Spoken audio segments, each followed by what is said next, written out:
that piece of content went crazy. That ended up getting like 1 million likes or something like that, and publications were reaching out about buying that piece of content. Anyway, someone who subscribes or commits to watch 10 to 30 seconds of your video, a piece of content from you, versus someone who commits and subscribes to watch like a 15-20 minute video for you, they're completely different. You could have like 10 subscribers on your YouTube, but you have no idea how committed these people are. They're your true fans. Right? No one's going to spend 30 seconds watching you, you know, in a little montage before like your value starts. Cut that bit out. We're going to move straight into why you need to be watching this. Do you need to have like super duper flashy gear to start this? The answer is no. If you're coming into it thinking like it's gonna, like everything you post is gonna become viral overnight, for most people it isn't gonna be. But part of the fun is figuring out the entire thing. Today's guest is Steve from PhatLife Project. He's one of the most entertaining food and travel creators out right now. And in this episode, we talk about how he's been able to build a loyal following by mixing his love of travel, culture, and food. We also talk about the reality of being a creator in 2025 and what it actually takes to grow on platforms like YouTube, Instagram, and TikTok, as well as how he stays creative while keeping it fun at the same time. So if you're into creating content around travel, culture, or just love a good feed, I think you're going to get a lot out of this one. So let's get into it. I'm so excited to have you on. Oh, thank you for having me. No problem at all. I was going through your content, and like I was telling you before, my girlfriend's like obsessed, and I'm like, she was like, you're the person. Whenever her and her sister want to go somewhere, if you've recommended it, they know that like your recommendation has high level of so it was really good. I appreciate it. And then I started going through all your content and your YouTube page. Like you really do a lot. Yes. It looks like you put a lot of effort into putting this all together. It's not easy, especially someone who creates content for a living. When I see people putting in that much work, like you appreciate how much effort is going into these things. So I can tell you're doing well.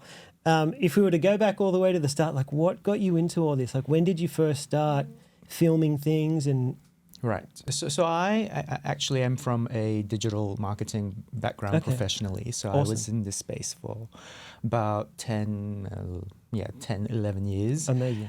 And then the pandemic hit. And I went from working overseas to be back here, and basically got bored and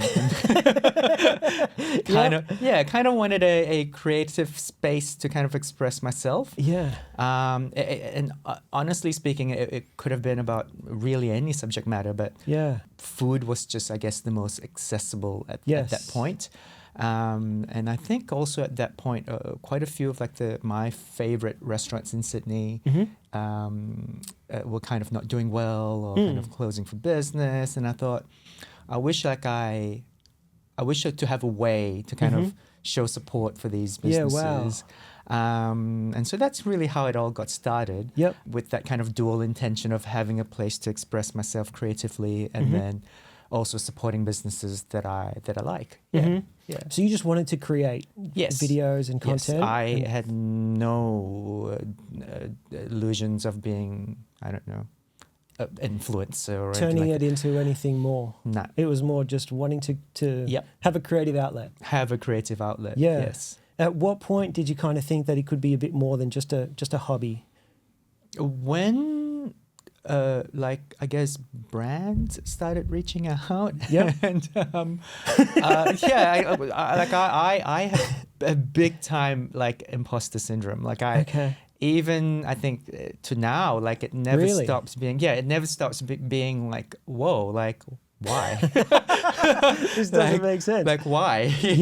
But thank you. Like I'll give it my best shot. But like it never stops being kind of. Whoa, like why? Do you remember the first time someone reached out to you? Yes. Yeah? Yes. What was that experience like? Well, the big brands didn't reach out immediately, obviously, but I've had like restaurants and venues and stuff, and then they went from kind of small mom and pop establishments to kind of slightly bigger restaurants and then slightly bigger restaurants and events and then eventually brands. So in a way, I was kind of eased into that.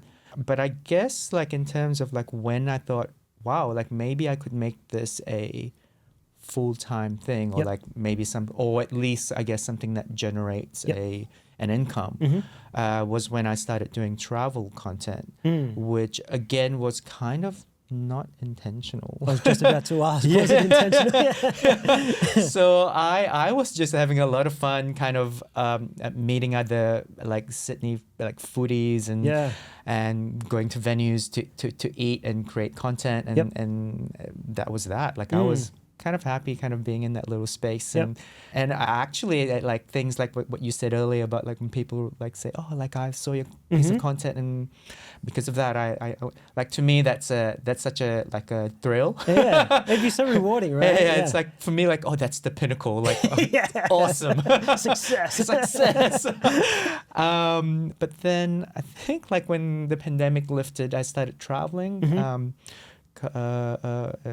because of work and also just because like, you know, you could travel again. Yeah, people were just wanting to travel at that point, right? Yes, and I think it was Japan or Korea that I went to first. And whilst I was there, like I thought, well, I might as well like do some content. And back then, like I don't think I even had a YouTube. No, I didn't have any YouTube yet. Like I just thought, oh, it'd be nice to show like my followers some variety in the content instead of just Sydney. But then those pieces of content took off. Then I thought, wow, like maybe I should do more with it. And then like maybe 2 years now, like about 2 years into the process now, like I said, imposter syndrome. Like I currently still have I currently have a ongoing arrangement with AirAsia where they basically fly me out to places to create content for them, and sometimes that's a big partnership. Yeah, it was, and the first kind of this kind. Yes. So yeah, that kind of feels surreal, but like. So let's talk about that. Did they reach out to you or? Yes. Yeah. Wow. Yes, I people always ask like, Steve, do you reach out to brands? Yes. Because, you know. I've had people on in the past and they're constantly just trying to reach out to brands to try and make connections. Yes. So I don't do that, although now that sometimes I feel I should. Yeah. But because my background is in digital marketing, a couple of things. One is sometimes some brands or establishments simply do not have the budget for like the content creator influencer space. They would rather kind of divert their budget elsewhere, which is fair enough. And two, I feel, again, because of my experience, I know for a fact that a lot of these larger brands, they actually already have third-party software solutions that allow them to scroll through the entire landscape of Insta, TikTok. So, for example, if you wanted to find a group of content creators who have over 20,000 followers with an engagement rate of so and so in food and travel or in travel, they can filter it all out and have a and so they would reach out to you anyway if they are of that that side. So I often find it kind of it's nice, like nothing against people who do outreaches, by the way. I think hustle, of course, go for it, exactly. But just my understanding of how it works is that if you've got good engagement and you've got the following, keep doing the good work and they will find you. They will find you. Yeah. Do you think because of your background you had a good understanding of like navigating how to negotiate with these brands? Like when I remember when someone first reached out to me, it was a backpack company. It was the first time a bigger brand had reached out to me because I'd made a video and just tagged them.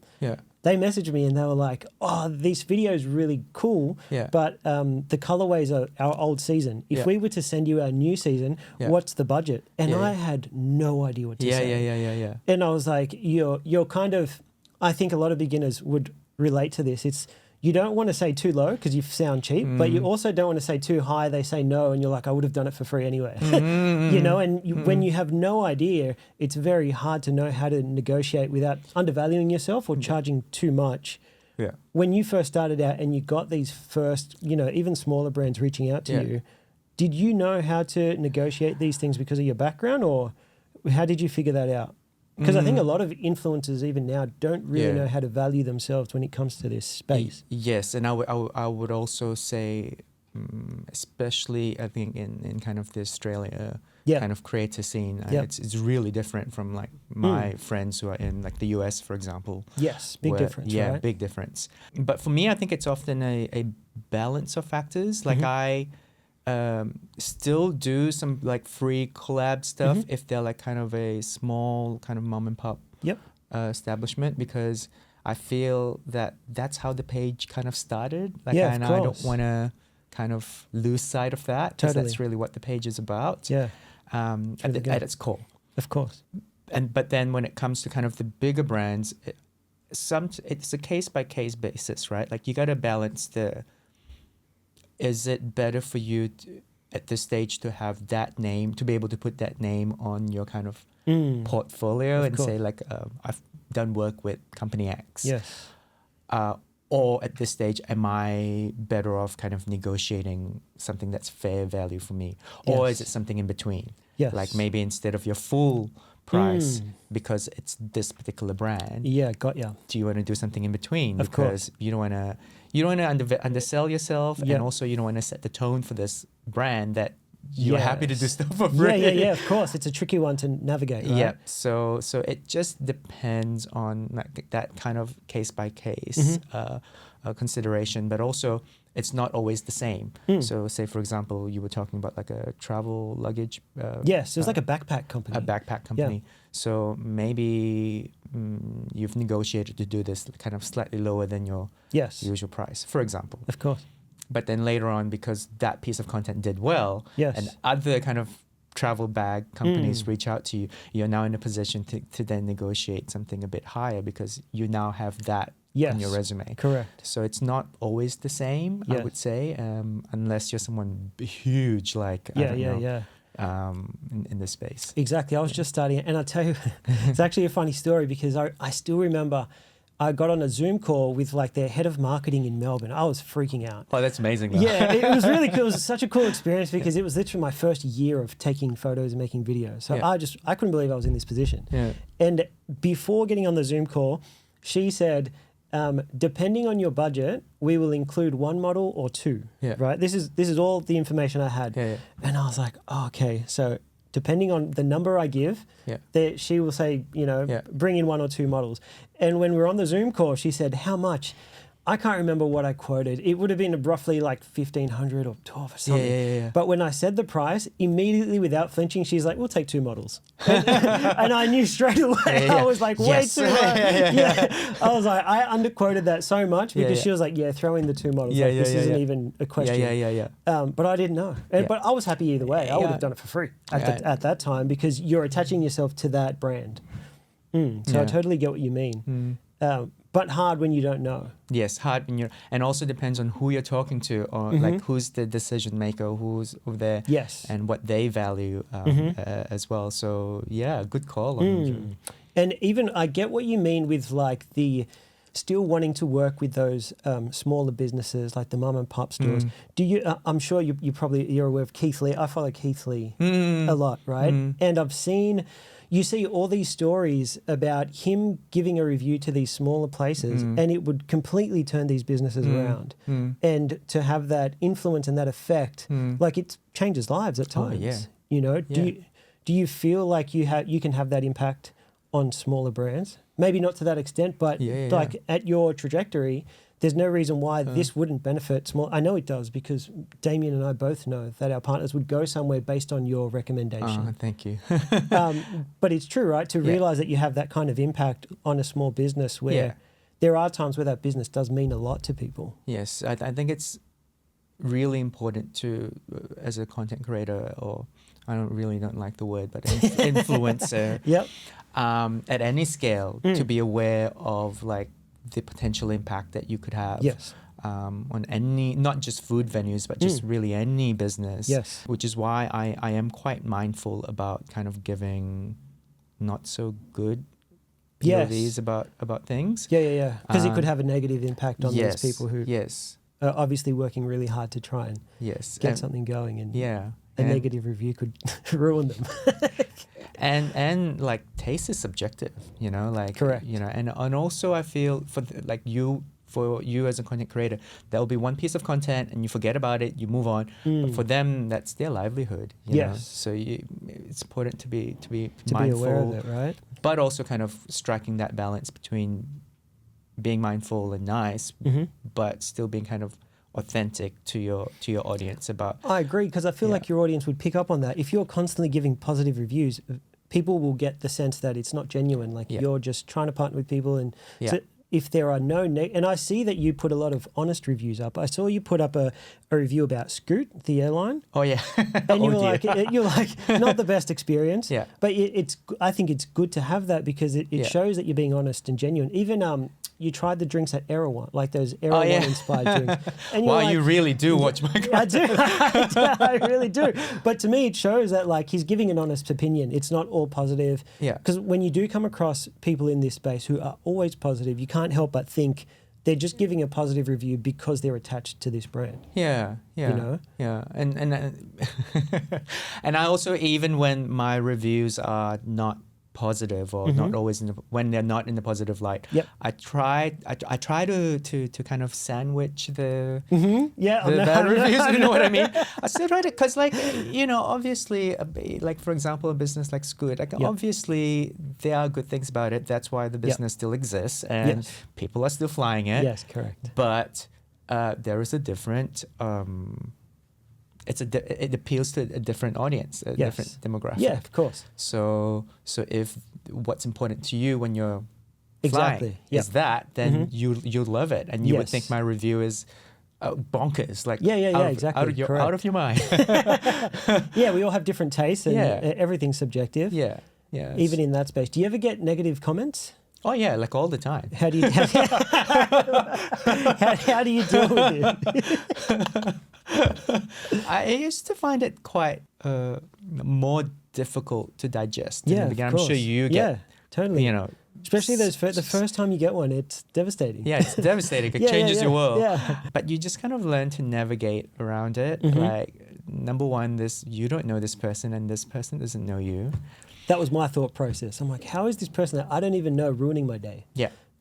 And just like how you are given a platform to say an opinion online, so is this person. Unfortunately, that's how social media works. Correct. That's a good point. Anyone can create a content, an account, I should say, and put their opinion out there. And so...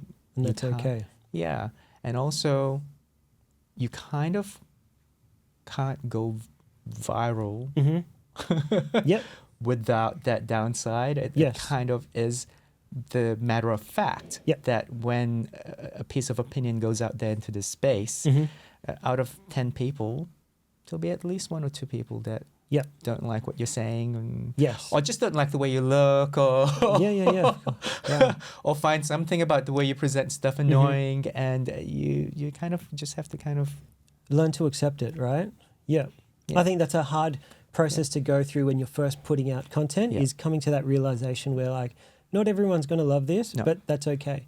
You know, but there are people that are going to love it, and that's why it does perform well. Exactly. And be okay with the negative side of it, which I think is there no matter what, especially when content starts to go viral. Do you remember the first time you had a piece of content actually go, I guess, viral or start to perform well? Yeah. It was on TikTok, I think. Like many years ago. Like, it's maybe like when the first Squid Game came out. Okay. I think I did a TikTok on it, and that piece of content went crazy viral. So silly, like the silliest pieces of content that I put like kind of very minimal effort into it. That ended up getting like 1 million likes or something like that. And publications were reaching out about buying that piece of content. Anyway, that was the first time like any piece of content kind of went that viral. Yep. Yeah. How do you feel about that? Do you feel like after making one of those, is there kind of pressure to make more of that? Like, yeah, if something performs really well, now you've had a lot of content that's performed well, but if you have something that doesn't perform as well, does that affect you in any way? It used to. Yeah. But I feel nowadays like, how do I put this?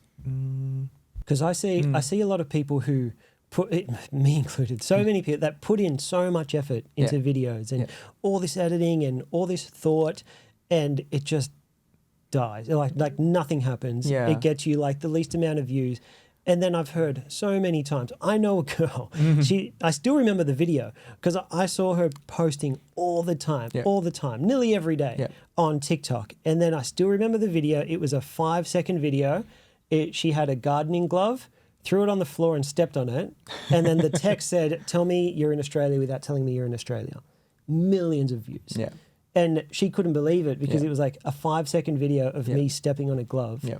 And I have been spending years trying to make content that the algorithm enjoys. And it's like, it almost doesn't make sense to a lot of people. Yeah. And it would be hard to, like, how do you repeat it when you don't understand how it works? Do you feel like you've got some sort of understanding when you make a piece of content? Do you feel like this one should do well, or are you just... A bit better now. Like I would say like every single platform is different. Yep. So it's a different... So you're trying to make different content depending on what platform? Slightly different. Yep. Or at least I would know... Like it's a slightly different song and dance for every platform, I feel. And so for specific platforms, when I am prepping a piece of content, I kind of sort of know based on kind of the historical performances of similar top subject matters or similar flow, that piece of content is probably going to do okay. But at the same time, it's hard to tell. Yeah. Sometimes you can have, like you said, a 5-second piece of content go extremely viral, and that can be kind of a nice accident. A nice accident. I saw one of yours.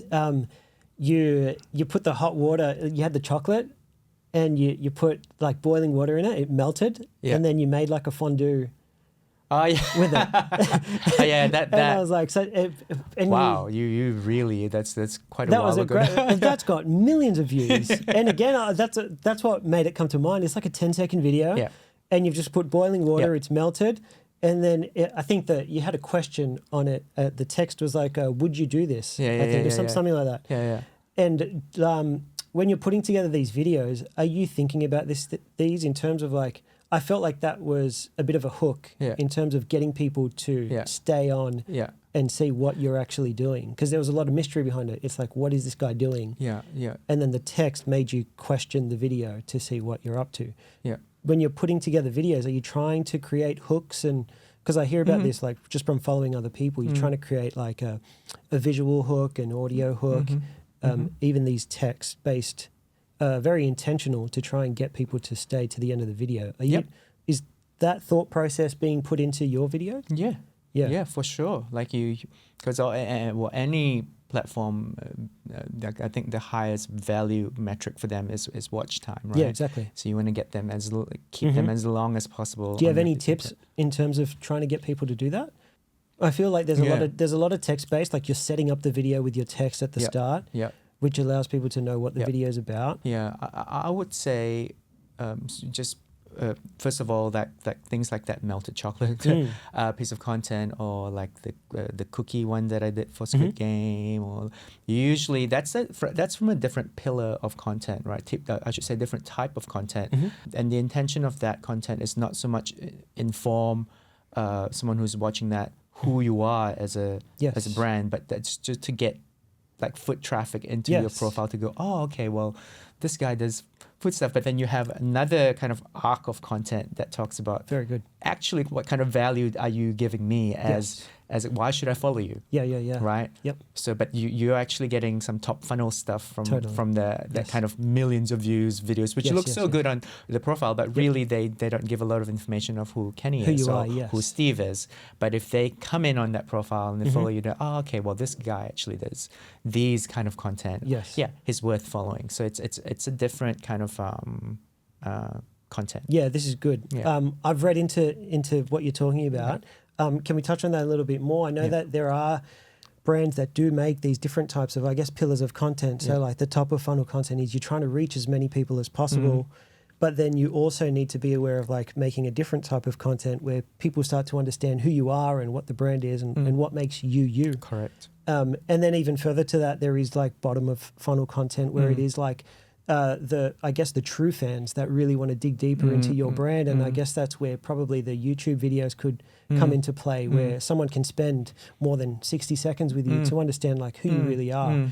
And I think even I wasn't too sure until you had, I saw in one of your captions for one of the places that you visited, you said, comment this word and I'll send you a cheat sheet to this place. Yes. Is that what's going on there? Are you sending out like information sheets? And is that like a bottom funnel type of content that you're creating for people to get in touch with you? That is a fantastic question. It's something new that I'm working on at the moment. So, which is building a solid kind of email list. So that's kind of coming. So in exchange for their email, they'll get this cheat sheet, and then you get to build a community through that, or connect with these people outside the platform. Correct. So that's a new project for that I want to kind of work on this year, I guess, which is kind of engaging that bunch of people. And I've purposefully, made that first of all, jam-packed that download with a lot of value. Yes. So that they would want to get it. Yes. But also have made the process not exactly the most straightforward, because I want, kind of a few more steps than it could have been, because for me, I wanted those people who really wanted that. You're trying to filter like the people that really want to. Yes. So that's something that's new, which I will kind of have to refine my kind of approach to that. That you just figure out as you go. Yes. Yeah, I do find you touched on like what you're trying to give is a lot of value, and that's really noticeable in what you're doing. As much as you have those like viral moments, there are some pieces of content that you make that I'm like, no one would think to make this type of content, and I know that you're doing it because you're trying to provide value for people who are going to these places. Like you've made content about like which travel card to buy in Korea or tax refund process in Japan. Like that's not very flashy or cool, but it's helpful for someone who's traveling and in this space. Correct. Do you have like, I guess, a pillar for like adding value and others for just like, this is just a super viral moment that I know, or a trend that I know is going to, because you tried trending food, trending restaurants, but then at the same time, this types of content pops up where it's like, get the right Suica card in Japan. Yeah. So how much are you thinking of just delivering value?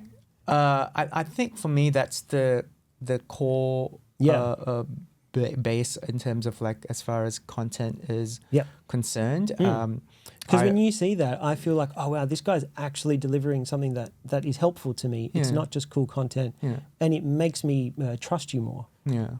Oh, I always try to think about it as, like for example, this year I went to Kazakhstan for the first time. Wow. And it was it's so overwhelming, kind of trying to plan how to go and what to do, and do they speak a different language, and what do I need to prep, and I think that process is quite overwhelming, and I think I had that when I first again started traveling, and so I just thought, wouldn't it be great if someone could just simplify and dumb that all down for me? I don't want to go anywhere else to, because when I started researching for trips, I had to go on Google. I had to look for like 20, 30 websites before I kind of got through. I've done that. To the information that I wanted. And I just thought, yeah, it'll be really cool. Like if in like 15 minutes, someone could just dumb that all down for me. Yep. And here's everything you need to know if you're going to X country. Yep. And I think that's kind of how the YouTube kind of stuff started, I guess. That's what I was trying to get to. What made you decide to start in the YouTube space?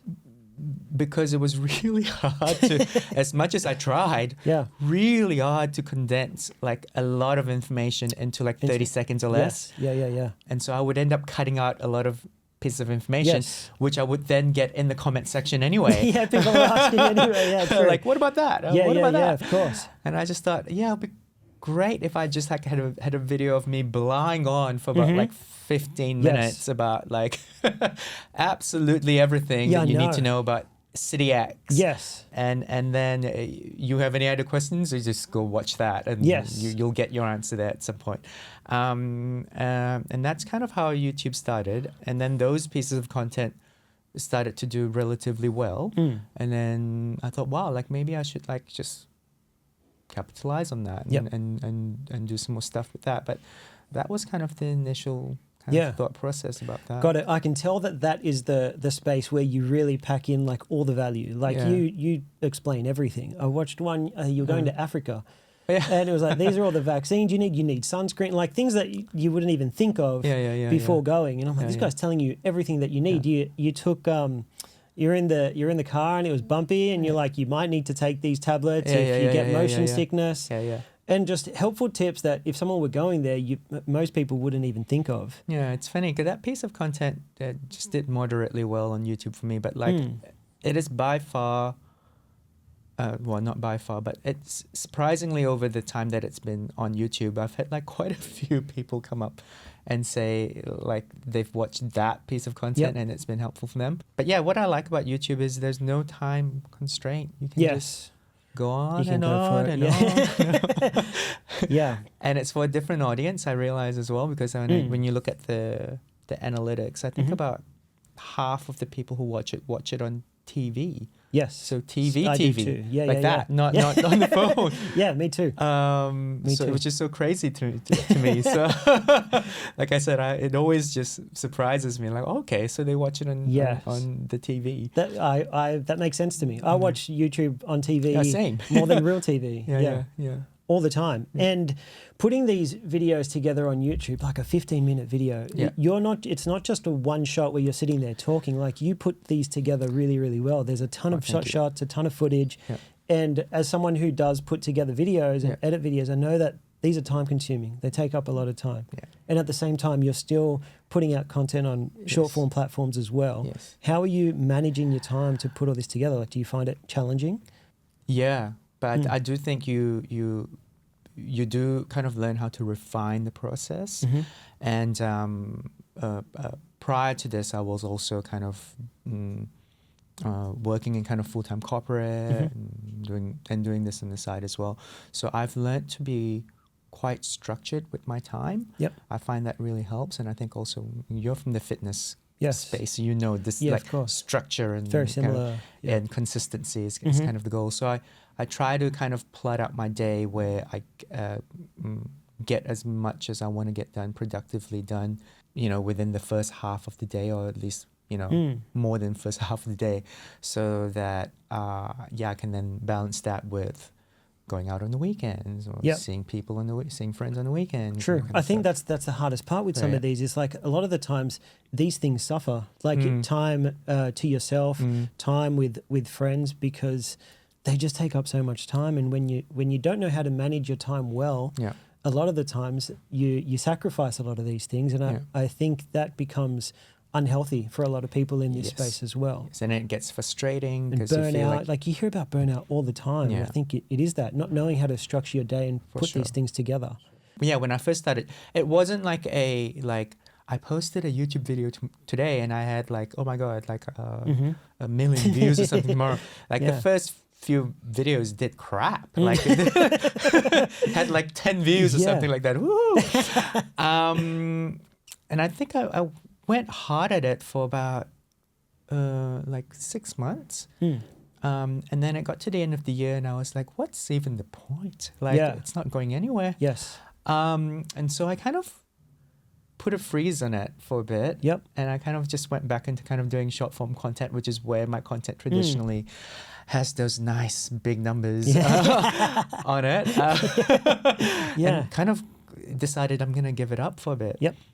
But I will say this. I think like someone who subscribes or commits to watch 10 to 30 seconds of your video, a piece of content from you, versus someone who commits and subscribes to watch like a 15, 20-minute video for you, they're completely different. Yeah. You could have like 10 subscribers on your YouTube, but you have no idea how committed these people are. They're your true fans, right?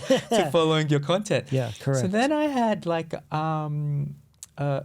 started getting DMs on my Instagram, like from people that I have no idea who they are. Yeah. And they were like, you said you were going to do like a part 2 of this, that. Like, I'm waiting. Accountability from strangers. And I was like, oh my God, I feel bad now. Okay. And so they actually were the ones that kind of made me decide, no. That's amazing. I've committed to doing this. Like I've got to keep going. Yep. And so I guess I eventually kind of worked out what worked for me on YouTube and what is still a challenge. And so what did you change, you think, that made them start performing better? Like really kind of focusing on delivering value. Yep.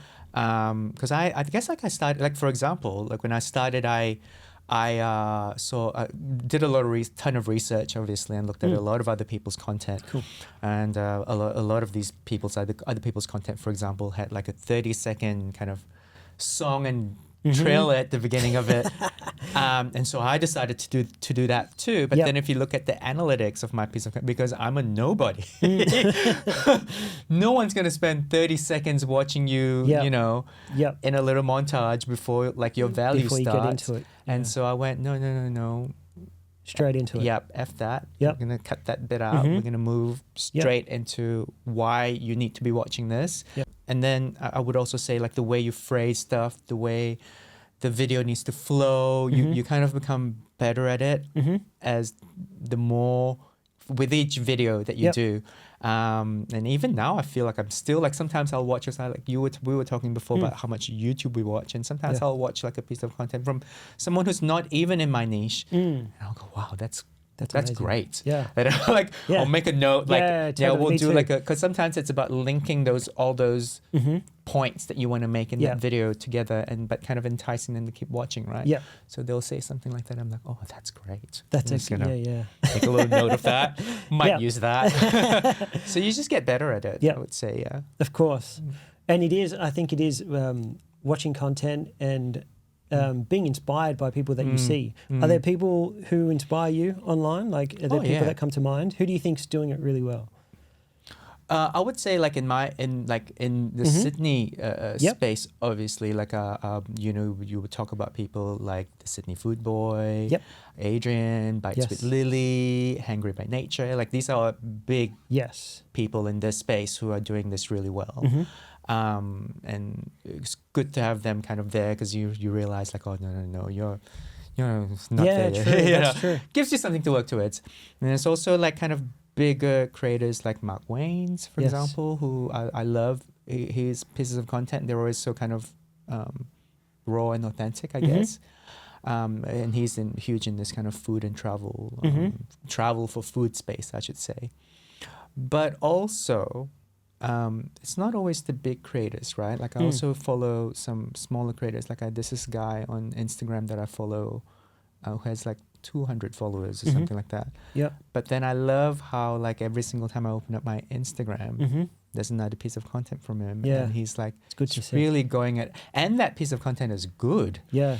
So you're like, wow, that's inspiring, because like he's not deterred by like the lack of numbers and that kind of stuff. He just wants to do what he enjoys doing. And so I think that in a way is also kind of inspiring. I agree. There's a lot of great content out there, and it's not always necessarily from the accounts that have the biggest numbers. Yeah. There's so much good content out there. For sure. even on YouTube, like I find so much on YouTube. It's such a great platform because I don't know why. I feel like lately it starts recommending like smaller accounts to me. And I've noticed other people saying the same thing. Like there are times where smaller accounts get recommended and I love watching it. I also love watching more local accounts too. I realized that I love vlogs, and I was watching a ton of vlogs from overseas and I was like, man, I need to find more like Sydney people. And I had a guy on earlier this week. And I found him because I was just looking for local people who were making vlogs in Sydney. And it was great to just be able to reach out to someone and connect and have them on and share what they do. Because there is, and his videos are just as great as the people I'm watching overseas. You know, and a lot of the times it's like, I feel like I want to create a platform that highlights these people as well, you know, to have them on and have other people see that there's good content being made here as well, which is cool, man. I love that. Can we talk about if someone were getting into this space and they're looking to monetize it in any way? There's a lot of people trying to create this type of content, but they can't see an avenue. I wouldn't either, right? Until before meeting you and some other creators. I see that and I'm like, where does the money come from? Like, how do you turn that into a business? It's a good question. And I think that's why I've gone into what I've done, because I've just seen that, oh, I understand how to monetize this type of creative. Whereas there's others, even like I see landscape photographers and I'm like, how are they making money? Like I wouldn't pursue it because I don't understand how to turn it into a business. If someone were trying to get into your space, what are the steps to get anything monetized? Like the big brands, I feel like if you're starting out and you see someone like you partnering with big brands, it would feel overwhelming. It's like, I could never reach that. But then at the same time, there are so many other ways to monetize this and turn it into something more than just a hobby. Can you touch on that? Like what tips would you give to someone who wants to turn this into a career? Oh, there are so many ways. Like, exactly. You know, I understand you had Kira on, before, and she's actually a really great example who has such a passion for taking photographs. And she just started taking, very similar to you, just wanted, it might have even been during COVID. She said, I just love taking photos of food. And that's how it started. And it began from there. And she, I guess her monetization route is, is then deciding that I could actually sell this skill to businesses and create content for them. And that's how, so that's a great example. But also purely as a content creator, there's so many avenues. Like for example, you can get monetized on Meta. You could get monetized on YouTube, which is what I am. So I monetize on YouTube. You could do affiliates. And you can get partnership deals, right? The thing about partnership deals is that they're not consistent. So you would like, because you were asking before, like, you do so much long form, but you also do so much short form. Because it's also important to keep the momentum of the short form going, because that's where a lot of the kind of paid partnership deals come in from. And they want to see that you've got a bit of momentum there. Of course. But those are not consistent. So you could have like a fantastic month where all of them came in at the same time and then nothing for the next month. But then there are things like the YouTube creator monetization or Meta creator monetization, which will pay you consistently for creating content. And then you could find a way to make affiliate sales from some of the products that you're pushing. And it is thinking creatively this way, right? It's not just getting it from like one source. And it's finding multiple ways to do this, right? But kind of starting from the core, going like, oh, I love this. How can I now make this into something kind of that's practical for me that makes money? The more I hear how other creatives are doing it, it starts to make more sense. Like even affiliate links is something that a lot of people don't think about. But it's like, this is what I use. And sometimes that's all it is. Like I've seen creators say, all you have to do is like, in your caption for YouTube, just list the things that you use with a link of where to buy it. And apparently it's not too hard to set up. Like through Amazon, you just get a link and you paste it. And a lot of the times people are using your recommendations and you don't even know it. And you could be monetizing that. It's a great little kind of passive income source. You're just leaving those links everywhere that you can. And they all kind of build up. Like it's very, you don't want to rely too much on like one source because like you said, it's not very reliable. But when you're branching out and trying all these different things, some people get into merch and events as well. I've seen people get into events and sell tickets. I think you just, if you're creative about it, there's a lot of different ways to monetize this type of work. Yes, and it all kind of just depends on what niche you are in and what kind of what you kind of are passionate about in terms of that, you know, this content creator space. With the gear that you use, what camera do you use to film your content? Nothing as sophisticated as what you've got in this studio. And that I'm interested to know. Yeah, so I would say actually, if the question is, do you need to have like super duper flashy gear to start this? The answer is no. Good. I a lot of my initial content and even like some of my like first 4 or 5 like of my YouTube videos were filmed on this. Wow. Filmed on this because you just set it to 4K and you go for it. But then eventually as that grew, then I was like, oh, okay, well, maybe I should, I guess, invest in something a bit nicer, because I was doing a lot of, when I started doing travel content, a lot of vlogging content. Again, you're a tech guy, at least, clearly, so you'll get this. But this is not very good at kind of stabilization when you're walking and pointing this around. And so like, crap, like I need a gimbal. So then I ended up investing in a little gimbal, and then my second batch of content was shot on a DJI gimbal with this little phone kind for of the phone. Yeah, I've seen it. Cool. Did it work well? Yeah, so some of my initial Taiwan content was shot on just this. And it was also great because it could do the 16:9 and 9:16. Yes. So you could just press the button and it would rotate the that's phone cool. To shoot in whatever image. So you could do short form and long form at the same time. But then that continued growing, and I thought, oh, maybe I should invest in something else. And so then currently what I'm using is the DJI Osmo Pocket 3. Me too. Awesome. So good. It so is good. Such a good little thing. It's like this size. Well, this size if you don't have all the stand. Yeah. And you can use it everywhere. And the quality's amazing, right? I've made so many people buy that camera. Like so many people. I was talking about it today. I sell the... Yes. And it's affordable. You should have a link for that. Everybody that I tell, like, best thing since sliced bread. You have to, like, it's such good value for like a content creator. Comes with a microphone as well if you get the creator pack. Yes, and it's not like thousands of dollars, like which are great cameras. Affordable. Yes, by the way, but like you don't need thousands of dollars to. An amazing. I've seen so many YouTube videos. And the quality is incredible. And then you read the captions, or they'll say shot on an Osmo Pocket 3, and I'm like, just like, wow. Yep. For sure. Yep. That's my main. That's your main. Yeah. Gear. Wow. Yeah. I still also have a cheap Sony ZV-1 when I'm doing kind of face talk stuff.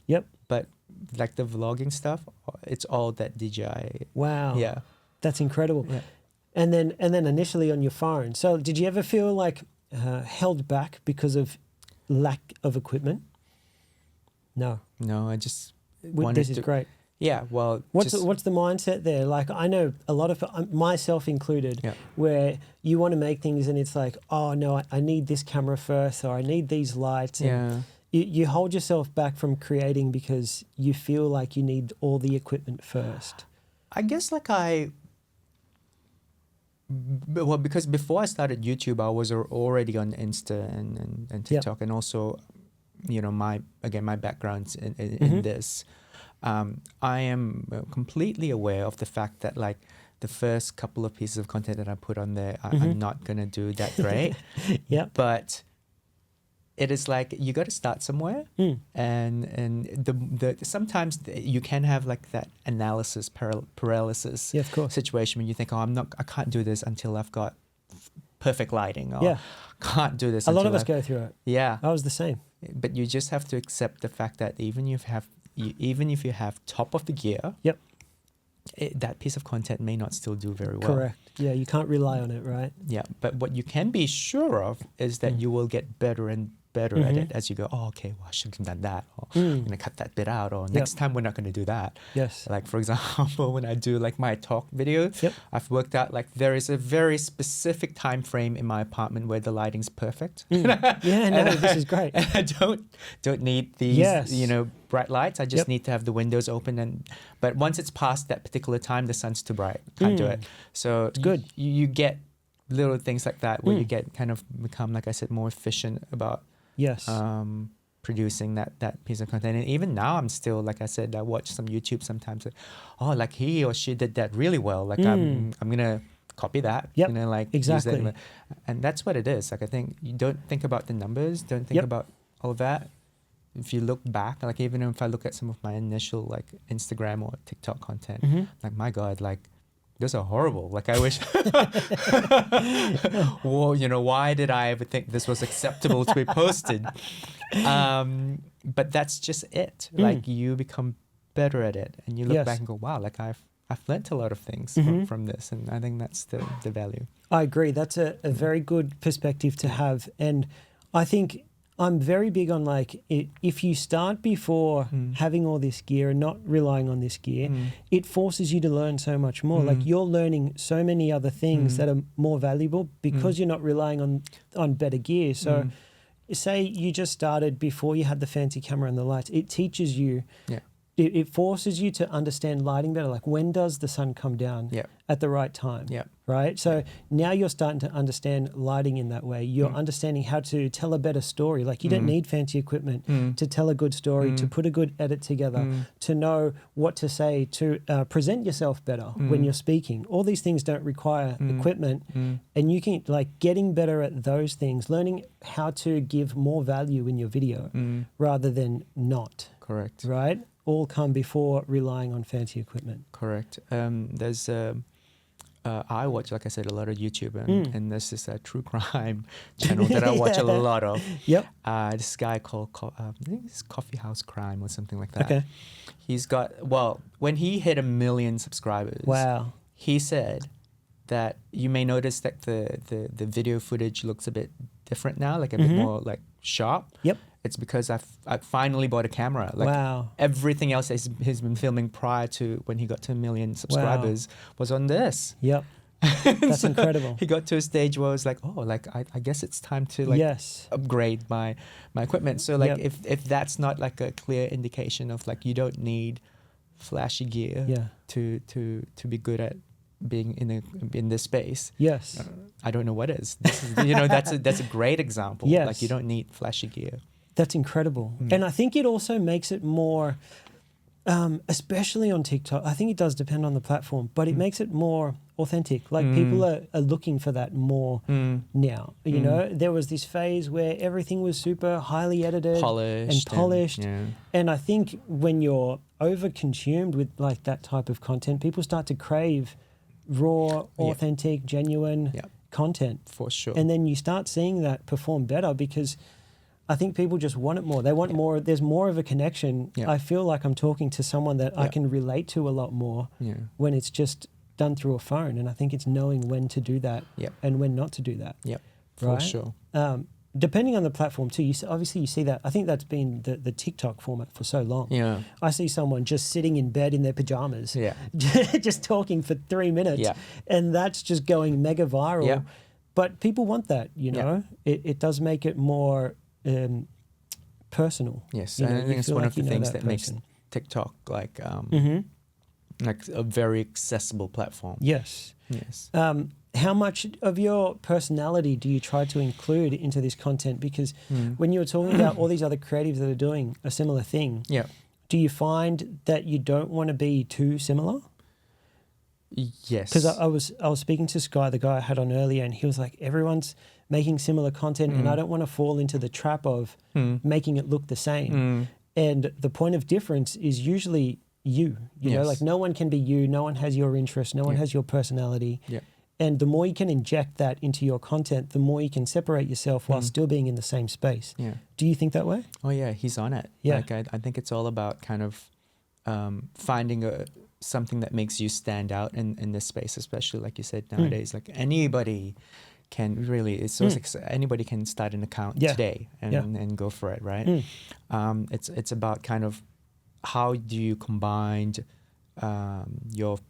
incorporate your personality into the space that you want to be in, like whatever, whether it's fitness or food or travel or whatever it is, like how do you then kind of incorporate that? And a lot of the accounts that generally do super well are accounts that definitely have a lot of their own personality and flavor in it. I agree. I think of the vlogs and some of the channels I follow on YouTube, like religiously. If these guys post anything, I'm watching.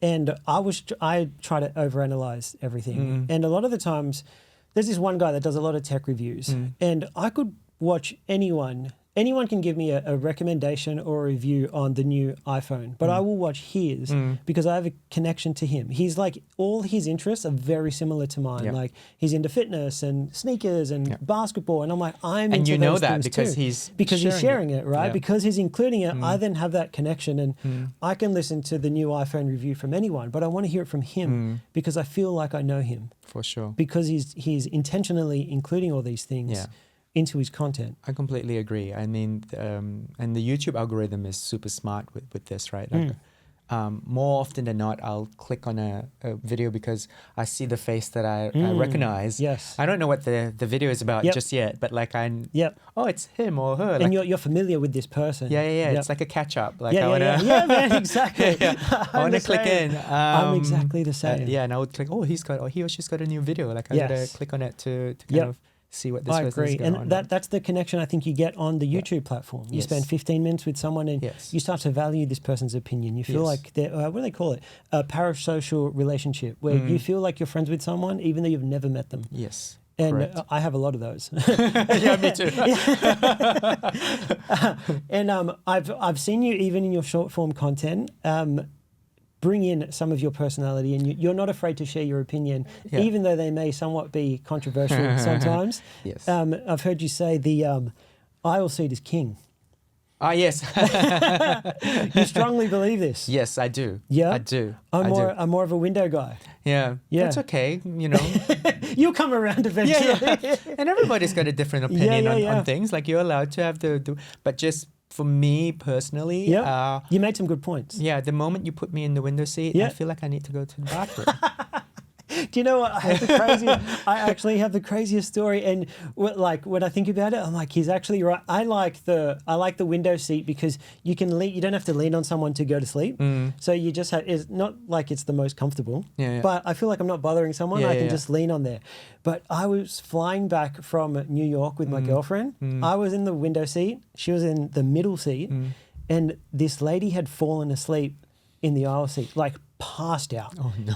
And she was like, I need to go. And I was like, wake her up.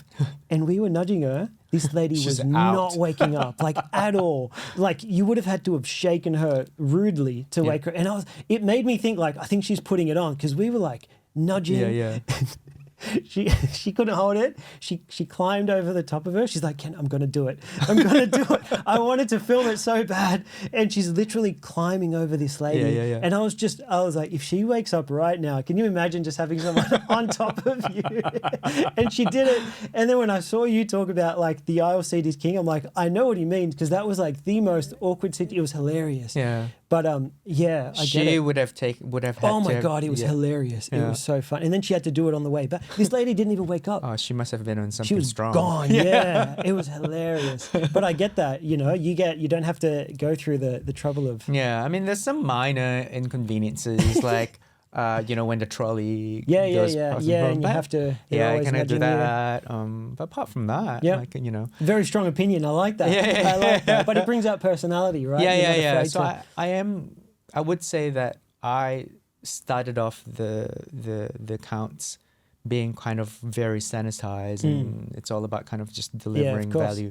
But over time now, especially because, I went from just talking about food to now and then I talk about travel and about this. Are you thinking of expanding into anything else? Yeah, so like travel was accidental. And so like I've also started to get like some other kind of lifestyle stuff. So I feel like which is why I feel like since it's kind of going everywhere. And that actually was the intention in the beginning anyway, which is why I never called the account like Steve Eats or you know, Steve Eats true. Sydney That's a or good anything like point. that. I wanted it to be a fairly kind of universal. Because you did at the festival as well recently. Yes. You know, yes. bit different. Yeah, a bit different. I cover events as well. Yep. And what was I going to say? And so that's why I said like PhatLife Project, not Oh wow. not like fat, you know. Yeah. Fat, so that it could kind of Expand. kind of cross a few different areas. Of course. But in order to make that all kind of tie together, I think I will say that it should. The page should have a bit more of my kind of personality in there. I agree. So that's why I'm kind of like, okay, well, maybe I need to start. I've noticed sprinkling you, because I noticed kind of the things that you're doing on there. You've also created a separate page just for Sydney. Yes. Yeah. I have. Wow, you really have been paying attention. Just because of like the pieces of content that I create are very like a lot of it's very like location dependent. Yeah. So I have kind of. I think it was a good idea. Yeah, and my initial account, a bit, not so much now, but it used to be like 80% from Sydney. Yeah. So then I didn't want to ostracize those people by now of going course. like, oh, I'm not going to Japan, I'm going to Korea. Like, well, by knowing my girl, like you're a source for where to go in Sydney. yeah. You know, so it's good to have that space where someone can go if they're looking for somewhere to. Exactly, and I don't want it to be like, well, I don't want to see all this other piece of content. I just want to see Sydney. So I thought, okay, well, I should maybe do a separate page and then eventually kind of filter. Yes. In case you don't want to see all of the pieces of content, you just want to see what I did originally. Yep. Then you can go to that page and everything that I'll do in Sydney will be on there. I agree. It's a really good. It's become a search engine massively. When I went to Japan with my girl, everywhere we went, we were just looking on TikTok. Oh yeah. That literally nowhere else. We were just going. We're like favorite places, where to eat lunch, whatever we wanted, best sushi, best steak, and it was all through TikTok. And sometimes when you come across accounts like that's all you're going for. Like I want to know where to go in Sydney for the best anything. And you rely on those sources heavily, like in terms of search. If someone recommends it on TikTok, like a lot of the times we're going. More so, it used to be Google, right? You Google things, or there were other ways of doing it. Yes. It feels like it's happened so quickly, but once she put me onto it, I'm like, it also feels like you're getting a genuine review. Yes. When you go on TikTok and someone's just going through and this is what I ate, this is what I chose, I feel like a person just like me is going to that place and giving me a real review rather than it coming from the business itself. It seems very different. Yes. Even though it may be branded and a partnership, it does feel that way. Yeah. And you trust that piece of content more so than an ad. I think if anything at all, like being in the content creation space, now is like a great time to get into it, precisely because of that. Like I think there has been a shift, and it's not recent. It's been like the last few years, where the source of information is kind of no longer Google. Yes. Correct. Like a lot of people, like I would bump into strangers in Korea or Japan, and they'll go like, what's your account on TikTok? Like, yeah, because that's where they source information now. Yes, correct. On the social media. It's wild, right? It's wild. And so it's just in fact, like any brands should be now kind of thinking about how to kind of capitalize on appearing in social media searches. And correct. Actually, the next thing that would be after this is AI. That's coming too, right? Yeah, and he's trying to navigate that space. Are you looking into that in terms of what you're doing? It's still very early stages, but I think yes, like anybody should be. So if you're searching in, I feel like it's going to come whether we like it or not. So like if you don't embrace it, you're only going to be left behind. Like even now, Google has its own form of AI. Like if you search for a term, you don't have to scroll through like 30 pages anymore. It gives you a little summary on the top, like what this subject matter is about, ChatGPT, Meta AI, and all this stuff. So I think it's only going to be a matter of time before, because that's how SEO started, right? Like how do you optimize your search for you to appear? So the next thing is how do you appear in AI-based engines? So I agree. You can't ignore it. And even now it does help with just workflow in general. Like it can really speed up, especially when you're trying to put together like as much of a work rate as you are. A lot of these tools can help you improve and make that workflow easier. Yes, I will say that my prediction is that it will all come in full circle, and eventually people are going to crave that Yes. like, real connection. I agree. But at the moment, it's on that up and up. Yeah. As far as AI goes. But in terms of like feeling that coming, I think now more so than ever, it's more important to put yourself and your personality in the content, like because no one can be you. Yes. No robot can be you. Correct. People want like your opinion on certain things, and I think the people that are missing out on opportunities are the people that don't put themselves out there and don't share their interests and their personalities, because that really is what sets you apart. And there's no machine that will ever be Steve, you know. Yeah. For now. Yeah, right. Yeah, I mean, you never know, but for the near future, like our current, like what we've got ahead, I think like that's where the opportunity lies in terms of standing out. Yeah. What are your current goals? Like, have you got things that you've got planned right now? Anything like exciting? Yeah. In terms of what you've got happening this year? I've got quite a bit of travel kind of slotted in this year, or like first half is already kind of full out. In the second half, I still there will be a couple of things. So it's not just because I want to do content for these places. It's not just get on the plane and get there, right? It's like, work, right? Yeah, you got to start researching, like, what do I want to do? I was watching some of your trips, and I'm like, this guy's working, man. Like, he's it's work. Yeah. So I usually kind of add a day at least to any trip, so that the last day is kind of a... Like I was going to say, do you ever have days where you're like, I'm just not filming, I just want to... Yeah, I try. So whenever I do 3-day itinerary in this place, I'm usually there for 4 days. Yeah, fair. Yeah, that makes sense. So then... we'll give you a day off. where in case something goes wrong or fair. during the first 3 days, I still have a chance to reshoot it. Okay, fair. But if everything goes according to plan, then the fourth day is kind of do nothing kind of a day. That's fantastic. Might go actually explore and... Awesome. Are there any places that you like that are on your wish list that you haven't been to? Yeah, like I still want to see... I've done Europe before, but like I still haven't seen a lot of places on that side of the world. I would love to. What's at the top of your list? What's like dream destination that you're like, oh man, I would love to... Barcelona. Yeah. Spain. Europe. Yeah, Europe. Yeah, would be super nice. Yep. That side of the world, because I've really only been to Asia. I've done a lot of Asia, and a lot of my opportunities now also are kind of in this particular area. But I would love to get to a stage where, like I can now like expand across to do some stuff in Europe as well, or maybe even the States, maybe not now, but like, in Europe. In time. Because there's so much history.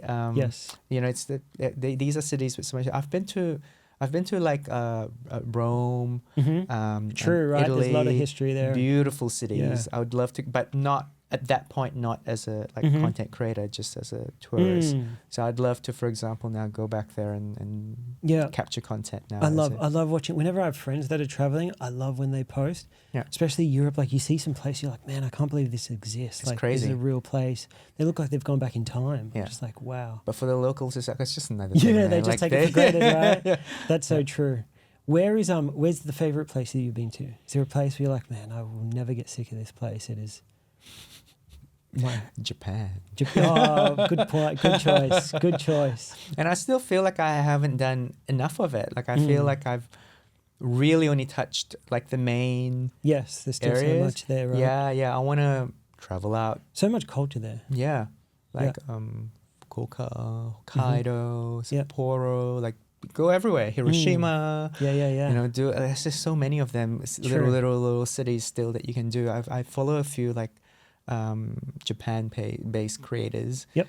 And it's amazing. Like me too. I follow photographers, and I'm Yeah. like, photographer's dream. crazy. Yeah. Like every single time I open up Insta, like there you go. Yep. There's somewhere new. Yeah, exactly. Like I save that. Okay, for next Totally. time. And not next just like time. urban, like they've got buildings and urban there, but then at the same time there's nature and animals and Yep. mountains, and it's got everything. Yep. Snow, but then it's got that island that looks like Hawaii. Yep. Like literally has Yep. everything. Everything you can ask for. Yeah, I feel like I've barely touched the surface, and I want to really just want to Yep. see more of it. Yeah, you made it. I just want to bring it up. You made that video, and I was like, it was so true. When you go to Japan and you type in where you want to go, we were always looking for cafes. Yeah. But we went in, I think it was August, and it was so hot. So hot. Like you have no idea how hot it was. And we'd type in a cafe, and if it was more than 4 minutes walk, we were like, oh my God, it's going to take forever. Never. I don't know why. I think the heat just made it feel like a hike. Yeah. And then you made a video, but it was more about the stairs. You're like, Oh, when yeah, you're yeah. in Japan, you type in, it says it's 3 minutes away, and you just pointed up to the stairs. I thought that was hilarious. And I was like, we totally relate. That took like 5 minutes to make. Oh no, yeah, there's another one piece of content. I was like, what I walked out and I thought, oh, this would be funny. yeah, and so Really funny. relatable. Did that just come to popped you? off. Yeah, it just came to me. Wow. I saw that and I thought, oh yeah, this could be funny. Yeah. So I also did another one the last time I was in Japan where it's just of me walking into my hotel room and then like opening my bag and it's full of trash. That. Yeah. And if you've been there, you totally get it. Yeah, it yeah. makes so much sense. So then I saw the stairs and I saw, oh, this is another funny one I could do, and I kind of knew it would do because do you find yourself always like in that mode where you're trying to think of like video idea? Yeah, I do actually. Yeah. It'd be hard not to, right? Yeah, it'd be hard not to. But like I said, there are days where which is why I always allocate like an extra day where don't try not to at least, because if sometimes you see something, oh, that's really cute, maybe I should, you can't help yourself. But I try not to. But like with these kind of trips, usually this is always kind of, oh, this could maybe be something quite nice, but that's already in addition to whatever I've already planned to do. Yeah. While I'm in that. Yeah, of that course. City. Yeah. Do you? So I'm assuming there are times where you just take risks. You're like, I don't know if this is going to work. Yes. But I'm just going to go for it. Yes. And then do you also have those that are like, I know this is going to work. This is like the safe option. I would need to make sure I get these ticked off. Yes. Yeah. Yes, I think I think it's important to have a mix of that always. Yes. Because otherwise, like, it gets a bit boring, right? Like you're just doing stuff that you know your audience is gonna love, but also gets repetitive. You're already familiar with it. Yep. But so sometimes I like taking a risk, and which is why it circles back to that question about you asking about like what if when things don't go viral. I'm okay with it because it just says, okay, it gives me enough information to go, okay, well, this wasn't right. I can see why this didn't perform well. It's good. Let's adjust. Yep. Collate. Yep. And then let's give it another go. Great perspective. Yeah. No, I'm not so much on YouTube because the content lasts forever, but like on Insta and TikTok, you could post the same thing next week and no one would remember. That's so true. That you've posted the same thing. Yes. So they're great platforms for you to like kind of troubleshoot and go, okay, well, that worked well. We'll do it again. That didn't work so well. Well, we'll just calibrate and get back into it. And you just keep going. Yeah. That's great. It's a very good perspective to have. I know it's very easy to get down on yourself when things aren't going well. And I think also we're in a generation where everything needs to be so instant. Like people who are getting in this space, they see like huge creators and then they must be thinking it's so easy or like they see that video of the girl who threw the glove on the floor, stepped on it and got like millions of views and thinking like it must be so easy to. But it's deceiving because it makes you actually think that. Yeah, right? Yeah. But the truth is, it doesn't for like a lot of people. So you don't. If you're coming into it thinking like it's gonna, like everything you post is gonna become viral overnight, for most people it isn't gonna be. But part of the fun is figuring out the entire thing. I think it is that mindset shift and having that perspective where you need to enjoy the process and have fun, like you just said. Yeah. Like if you're not enjoying it and you're not having fun making the content, it's going to be what's the point? Yeah. Yeah. And it'll just make it harder. Yes. To get there. And when things don't work out, like they're all great points. It's like the joy is in like trying to figure it out and trying something else and realizing that it's an opportunity to improve and get better. you know, rather than thinking, because the imposter syndrome topic gets brought up a lot, and I think it is that it doesn't perform well and people just think I suck. You know, rather than evaluating it and seeing the joy in improving. Yeah, and only you care that that piece of content didn't perform well, by the way. Yeah, true. Someone would look at it and forget that you had that piece of content. No one even cares, right? Yeah, it's true. You're so in your head about it, and really, no one cares other than you, and that's okay. This has been great.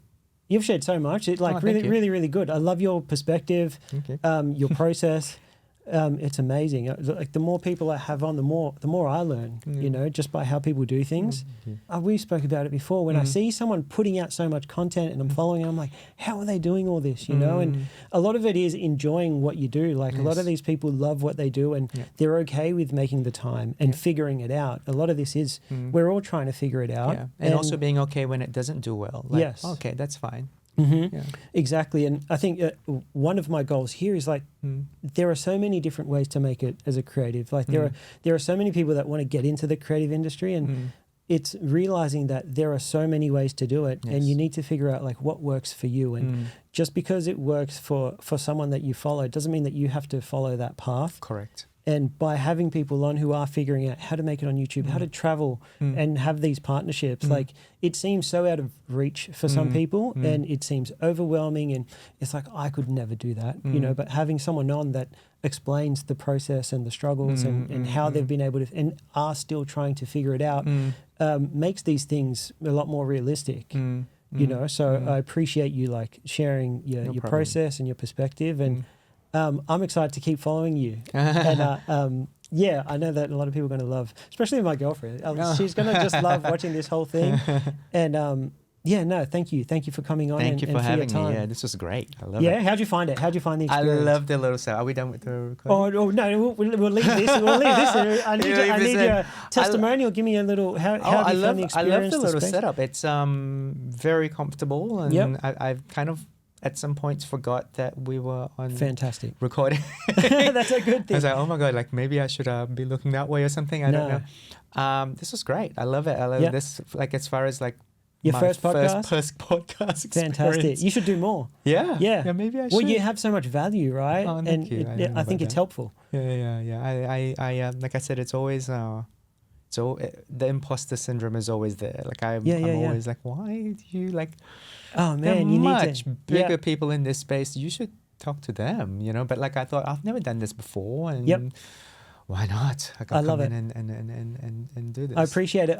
It's hard to even imagine that you'd have imposter syndrome. Like all the time. yeah. With the success that you've had, but I really appreciate you coming on and that you enjoyed it. To me, it means the world for like hosting a pod. I think I'm only 30 episodes or something in. That's awesome. So for me, it's still wanting to bring people on and create an experience and making them feel like, you know, I've done it. I've made them feel comfortable. Yeah, Thank I you. I love it. Thank you. Thanks for coming on. No worries. And look forward to seeing what you've got ahead. Yeah, catching up online. Yeah, we will. Thanks, Steve. No problem.